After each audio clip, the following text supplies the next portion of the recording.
انسانوں میں نیکی کے بڑے مختلف بلکہ متضاد تصورات جو ہیں وہ پائے جاتے ہیں۔ پہلی بات تو بڑی اہم یہ ہے کہ برے سے برا آدمی بھی نیکی کے کسی نہ کسی کام کو سر انجام دے کر اپنے ضمیر کو مطمئن کرتا ہے۔ میں ڈاکہ تو ڈالتا ہوں لیکن بیواؤں اور غریبوں کی مدد بھی تو کرتا ہوں اپنے علاقے میں۔ میں فلاں کام تو کرتا ہوں لیکن فلاں مزار پر جا کر میں نے چادر بھی تو چڑھائی ہے، وہاں دیگ بھی تو پیش کی ہے۔ اس کی وجہ کیا ہے؟ ابھی جس چیز کا ذکر ہو رہا تھا، ضمیر، کانشنس،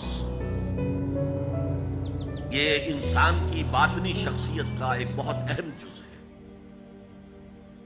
ضمیر کا لفظ اس معنی میں قرآن میں نہیں آیا،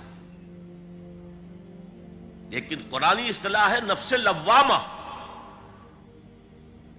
وہ نفس جو اندر سے ملامت کرتا ہے۔ دیکھو تم نے جھوٹ بولا، تمہیں جھوٹ نہیں بولنا چاہیے تھا، کسی اور نے ملامت کی یا نہیں کی، تمہارے اندر کوئی شے ہے جو ملامت کر رہی ہے۔ دیکھو تم نے فلاں شخص کا دل توڑ دیا، یہ اچھا کام نہیں کیا۔ یہ ہے لوامہ جس کی قسم کھائی گئی، لا اقسم بیوم القیامت ولا اقسم بالنفس اللوامہ۔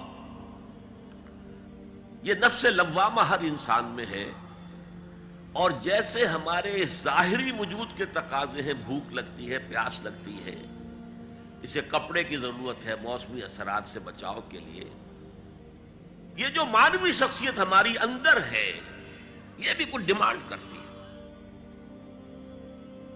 اور انسان اپنے آپ کو مطمئن کرتا ہے، ریشنلائز کرتا ہے۔ ٹھیک ہے، یہ تو خرابیاں ہیں، لیکن میں نے یہ کام بھی تو آخر کیے ہیں نا۔ یہ انسان کی ایک لازمی ضرورت ہے، اپنے ضمیر کو مطمئن کرنا۔ اب دیکھیے ہمارے ہاں کے مختلف طبقات میں مختلف تصورات ہیں نیکی کے جو رائج ہیں۔ ہمارے ہاں ایک مذہبی طبقہ ہے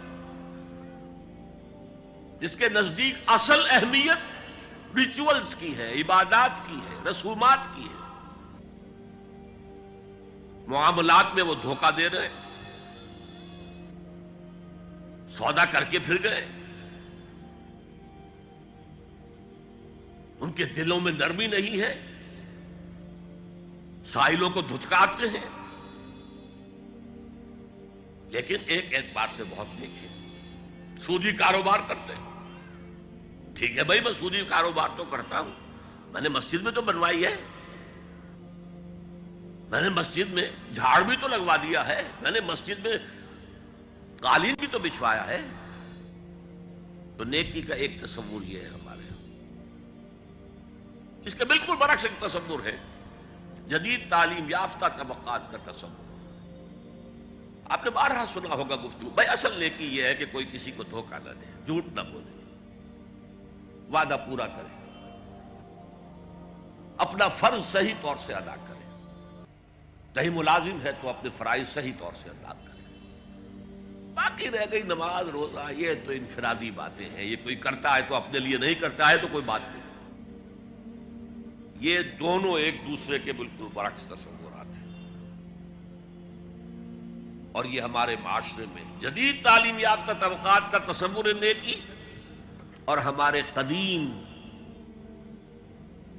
علماء اور ان کے زیر اثر جو عوام ہیں ان کے تصور نیکی میں یہ زمین و آسمان کا فرق ہے۔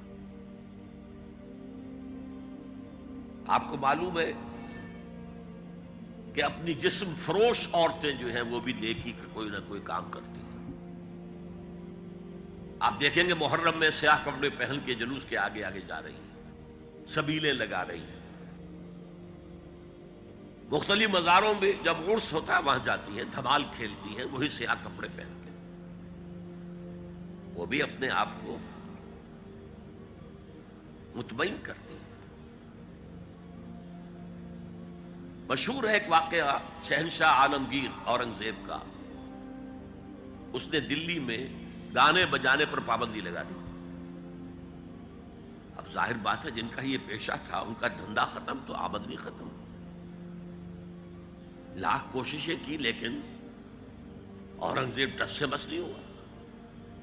پھر انہوں نے ایک عجیب ترکیب کی.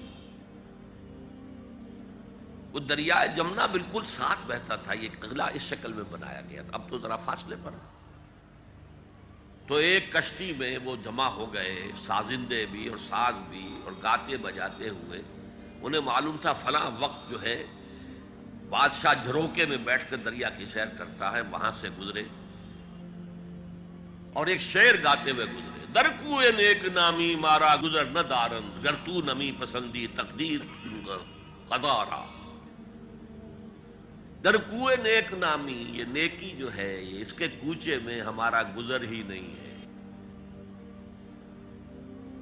در کوئے نیک نامی مارا گزر نہ دارند، یہ تو اللہ کی طرف سے فیصلہ ہے، اس کی مقرر کردہ تقدیر ہے. گر تو نمی پسندی تغییر کل قضارا، اگر تجھے پسند نہیں ہے تو تقدیر بدل دے. تو بادشاہ ہنس پڑا اور اس نے کہا کہ ٹھیک ہے بھائی، گانے بجانے کی حد تک تمہیں اجازت ہے. تو ہر ایک طبقے کا اپنا ایک تصور ہے نیکی کا. جیسے میں نے پہلے عرض کیا، بڑے بڑے ڈاکو جو ہیں وہ اپنے علاقے کے بیواؤں یتیموں کی سرپرستی کرتے ہیں. ویسے نہایت درندگی، سفاکی، انسانی جان کی کوئی حیثیت ہی نہیں. تو نیکی اصل میں کس شے کا نام ہے، کون سی چڑیا کا نام ہے، نیکی حقیقت میں کیا ہے، وہ ہے اس آیت کا مضمون. میں مثال دیا کرتا ہوں، ایک عام قصہ ہے کہ کسی گاؤں میں پہلی مرتبہ ہاتھی آیا. اب وہاں نابینا لوگ جو تھے انہیں بھی پتہ چلا ایک عجیب جانور آیا ہے. وہ آئے اور کسی نے اس کی ٹانگ کو ٹٹولا. اس نے کہا ہاتھی ایک ستون کے مانند ہے. کسی کا اس کے کان کے اوپر ہاتھ پڑا، اس نے کہا چھاج کے مانند ہے وہ. کسی نے پیٹ کو ٹٹولا، بہت بڑا ڈھول ہے وہ. بالکل یہی معاملہ ہے نیکی کے تصور کے بارے میں. اڑائے کچھ ورق لالے نے، کچھ نرگس نے، کچھ گل نے. چمن میں ہر طرف بکھری ہوئی ہے داستان میری. کسی نے نیکی کا ایک حصہ لے لیا، کسی نے دوسرا لے لیا، کسی نے تیسرا لے لیا.